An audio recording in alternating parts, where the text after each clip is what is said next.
Good evening and thank you for joining us. I'm Riley Livingston. The Jewish community of Tupelo gathered today for a memorial service in honor of those who were victims of the recent terrorist attack against a synagogue in California. WCBI's Chad Groening has more.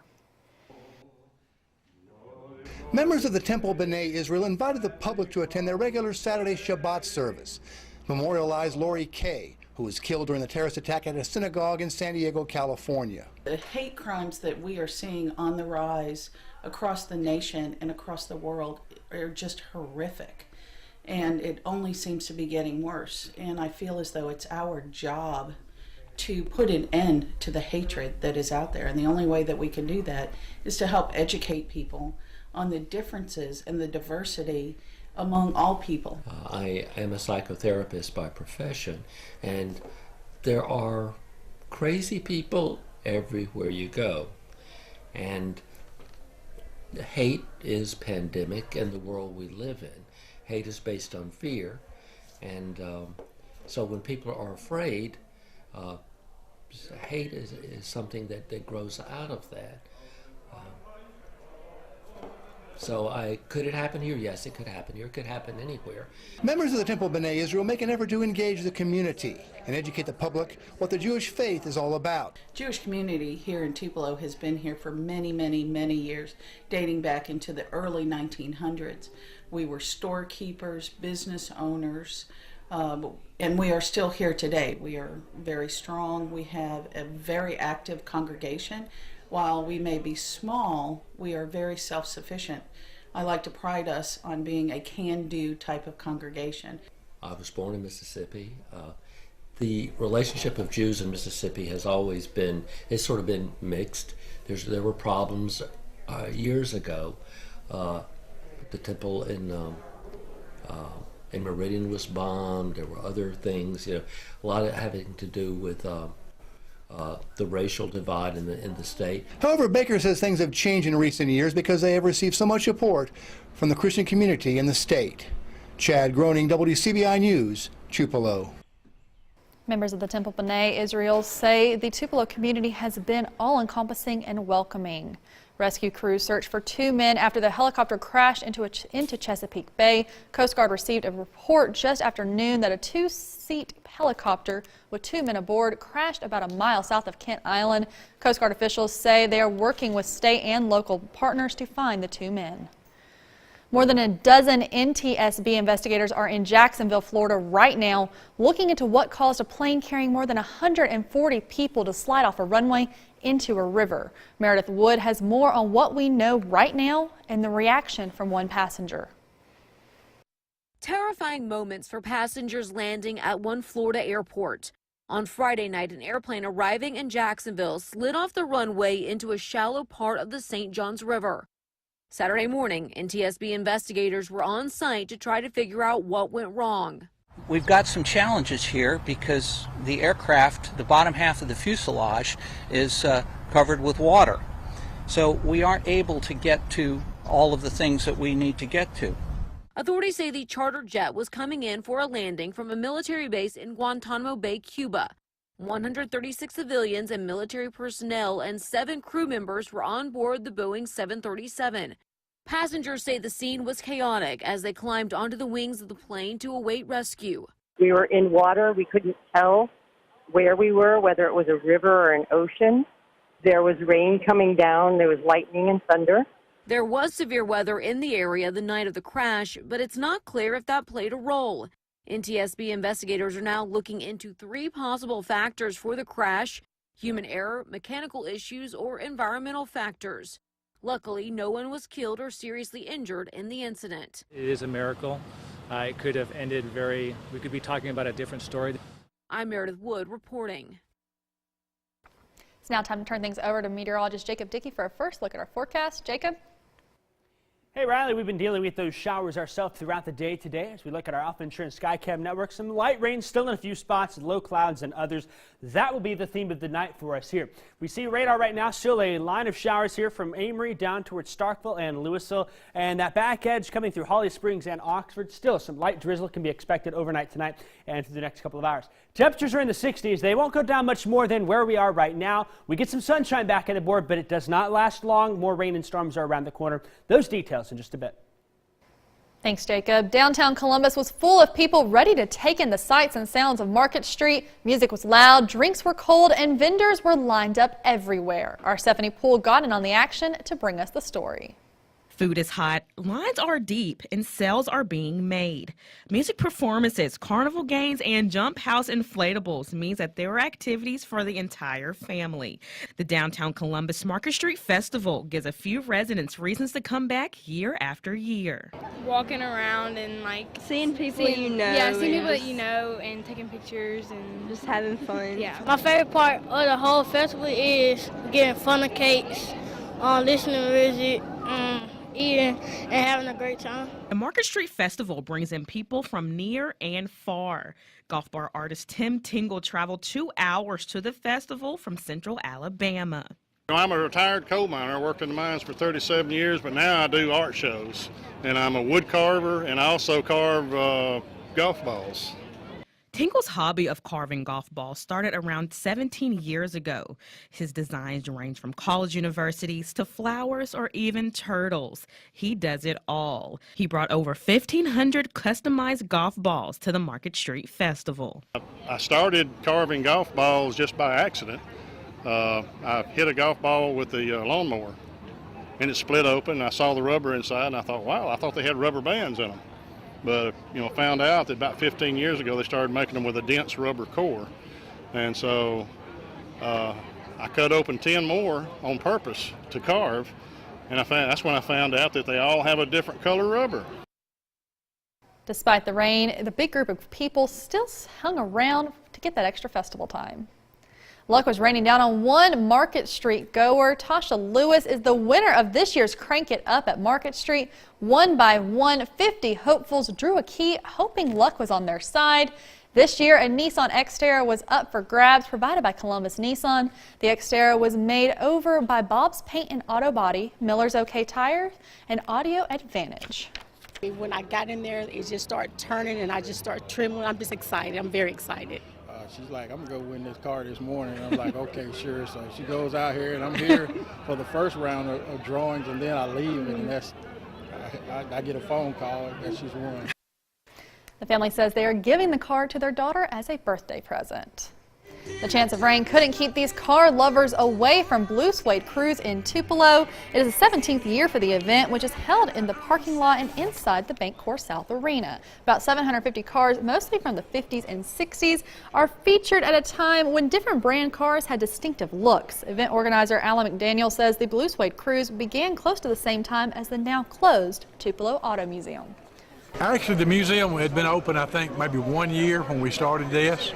And they were our focal point. We did our registration there, and a lot of people thought that the museum was the sponsor for the Blue Suede Cruise, but there was really never any connection between the Automobile Museum and the Blue Suede Cruise. We just worked with them and kind of associated with them.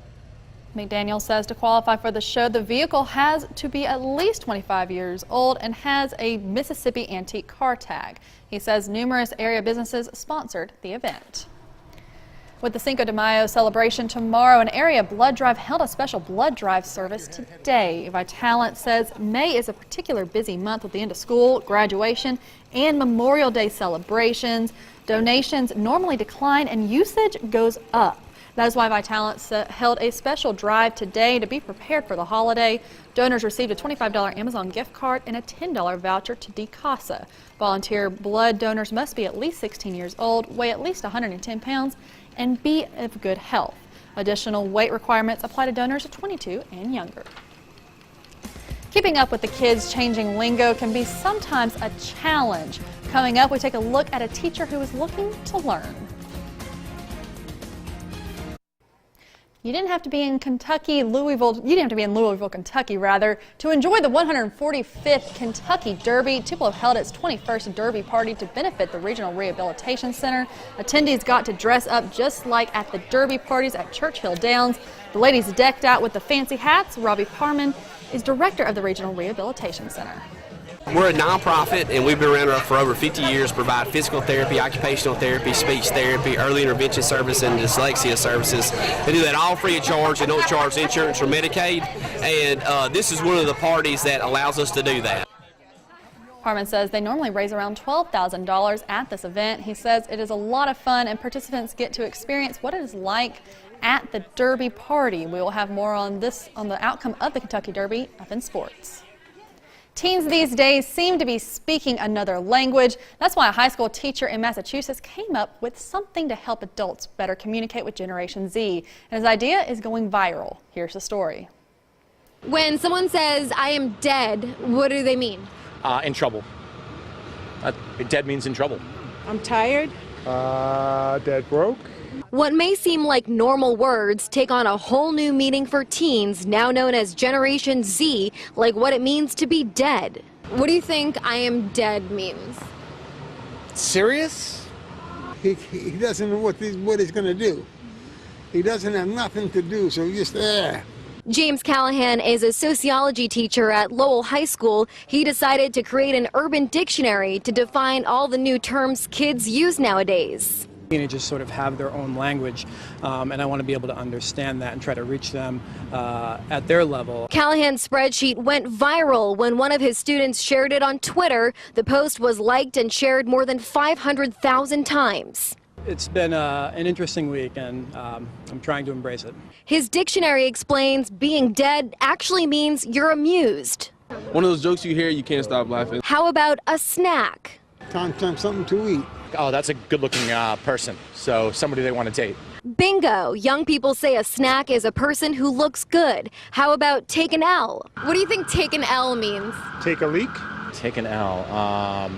Take an L. Go left? That's actually short for take a loss or willing to make a sacrifice. It could help a lot of adults understand their children more. And that's the goal for Callahan. He hopes his Gen Z dictionary helps him better communicate with his students. It's always kind of fun if I can use some of their words in my instruction and in my lectures, and the kids get a kick out of it too. So I feel like it kind of makes me a more effective and better teacher. Well, I don't know about you, but for me, a snack will always be a bag of chips or perhaps some popcorn. Grab some during the break, but come right back. We've got to talk about rain and storms back in the forecast. There is just a little sunshine, though. We've got all those details for you coming up after the break.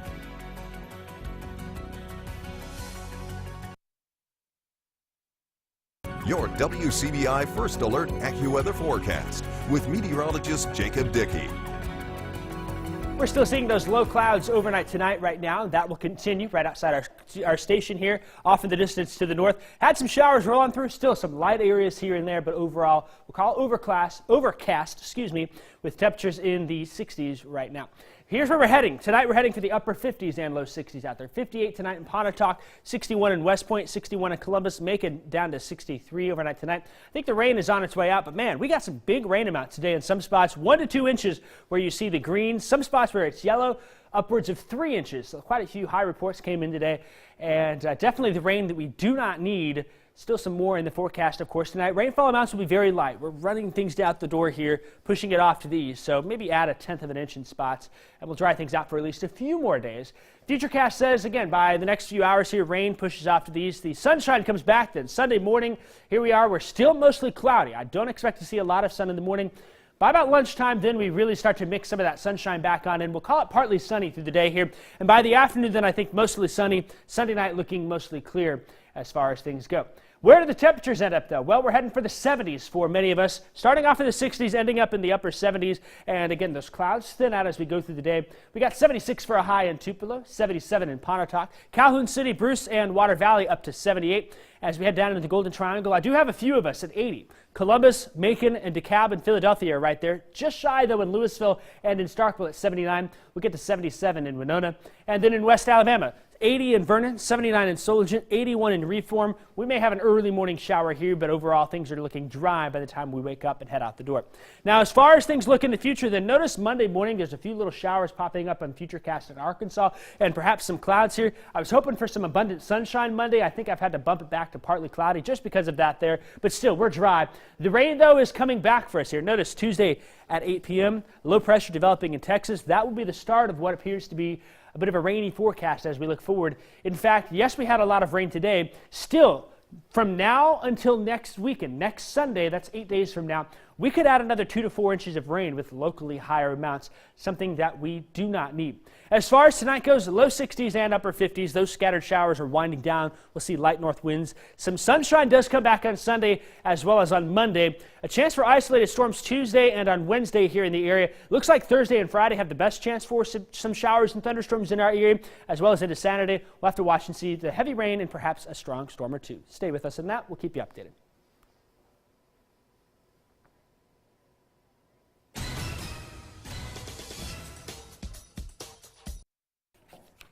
Well, Mississippi State and Ole Miss having quite the weekend in terms of softball. Let's check in on some of those scores. Mississippi State in a doubleheader against Florida earlier today. They got the win in game 1 of that doubleheader. The final in that one's going to be 4-2. Mississippi State taking the series 2-0 at this point in the day against number 9 Florida. So you can imagine how big of a win that it is for the Bulldogs. They take their first series win against Florida since 2004, and then after that, another game for Mississippi State later that day. That final was 0-2. Unfortunately for the Bulldogs, they're not able to pull off a series sweep. MSU finishes SEC play with this game against Florida. It was game 2 of that doubleheader. They get the loss, unfortunately, again in this one, 2-0, and they finish SEC play 9-15, whereas Ole Miss, unfortunately, due to this rain that we've been experiencing issues with the entire past few days with cancellations and reschedules, Ole Miss was no exception to that rain. Ole Miss, they had a game yesterday. This is the score from yesterday's game, 1-0. That Saturday game today was postponed, which means we get extra baseball, or extra softball rather, on Sunday. It's going to be a doubleheader tomorrow afternoon, and we'll see if Ole Miss is able to come back and pull off a loss, or a win against Georgia rather, and hopefully get a series win against the Bulldogs. We'll have more sports coming up after the break. Stay with us. Well, the pressure is on in Starkville. 7th ranked Mississippi State playing host of the 2019 NCAA Team Championship. The Bulldogs with plenty of experience advancing to the round of 16. State has been there 3 out of the last 4 years. MSU knocked off Alabama State to survive another day, and South Alabama now standing in the way of the team's 2nd consecutive trip to that round of 16. A quick hello to our friends in security on this rainy day at the Tennis Center. A doubles match on court 1 between SEC MVP Nuno Borges and Strahia Kakik. South Alabama sends the ball into the net, and MSU is just trailing. Another quick rally gives the finisher by Borges, gives MSU the lead. And at match point, a hit by Borges, followed by a last-chance effort from South Alabama. It doesn't work. MSU wins the set to lead 4-3 on court 1. And MSU takes the doubles match to lead 1-0. And then moving on into the singles match, Borges getting back at it again on the court with the power hit to lead here with 30 in set 2. And he would end up taking his 2nd single set to lead by 2. Mississippi State beats South Alabama with a 4-0 final. They advance to the Super Regional. State will play TCU in Starkville next weekend. Mississippi State back on the diamond, hoping to take the series after a dominant win in College Station on Friday. Top of the 6th, nobody on the board just yet. Tanner Allen lines went all the way back into right field and able to start the inning off with a single for Mississippi State. They can't capitalize. Justin Foscue knocks it out to 3rd, and the Aggies act quick with the out at 2nd and the double play. A quick end to the top of the 6th, but we head to the bottom. JT Ginn on the mound strikes. Ty Condell out swinging his 6th strikeout on the afternoon. He'd finished the game with 7 Ks total in those 6 innings pitching and almost kept the Aggies scoreless until Zach DeLoach's lines went down the right field line. And a bobbled ball by Mississippi State is what's going to bring Shoemake into home. The Aggies with a 1-0 lead. And with 1 out left in the 7th, Gunnar Halter knocks it deep into center. Condell gets revenge on Mangum's sick, nasty catch yesterday with one of his own. And that ends the game. Ties the series up at 1 until game 2. Mississippi State wins the series finale 4-3. The Dogs leaving College Station with the series win, and they get set to host Memphis at the New Dude on Wednesday. Unfortunately, we did have Ole Miss highlights for you tonight, but due to technical difficulties, we were not unable to show them. But that's okay. I'll tell you a little bit about the Rebels getting a big win against LSU tonight anyways. Thomas Dillard with a solo home run. Kevin Graham hit a 3-run homer in the top of the 4th to lead by 4, and Ole Miss ends up getting the win over LSU. The final in that one was 5-1, and they'll play a rubber match on Sunday. I hope I can get you those highlights tomorrow. Well, the rain continues to spoil all of the postseason fun. Look how fun this looks. Due to inclement weather around the area, though, teams opting to move scheduled Saturday games to Monday. So unfortunately, we have no high school baseball or softball playoff highlights tonight to show you. Very sad. In case you missed all the highlights and scores from Friday evening, you can go check those out on our website at WCBI.com. Welcome to the Kentucky Derby's winner circle. That horse is Country House, and Country House wasn't actually the first horse to cross the finish line. The first horse to cross the line was Maximum Security, but was disqualified from the Derby after race stewards came to the agreement that Maximum Security interfered with the other horses while completing the home stretch of the race. Country Horse was a 65-1 long shot of winning the Derby. It's the first time in history that a horse has been disqualified due to a foul on the track. We determined that the 7 horse drifted out and impacted the progress of number 1, in turn interfering with the 18 and 21. Those horses were all affected, we thought, by the interference. Therefore, we unanimously determined to disqualify number 7 and place him behind the 18. The 18 being the lowest placed horse that he bothered, which is our typical procedure. Your last look is next. I'll tell you what, Generation Z, is that what you are, Ashley, our floor director? She said that all this rain in the forecast has her shook. I think it has me too, but whatever. Hey, we'll get some dry time Sunday and on Monday, that's for sure. So we'll keep our eyes on the chance for rain this time. It's not a washout. Yeah, I mean, we'll enjoy some nice warm weather for a little bit. So I hope everyone has a great night and see you back here tomorrow.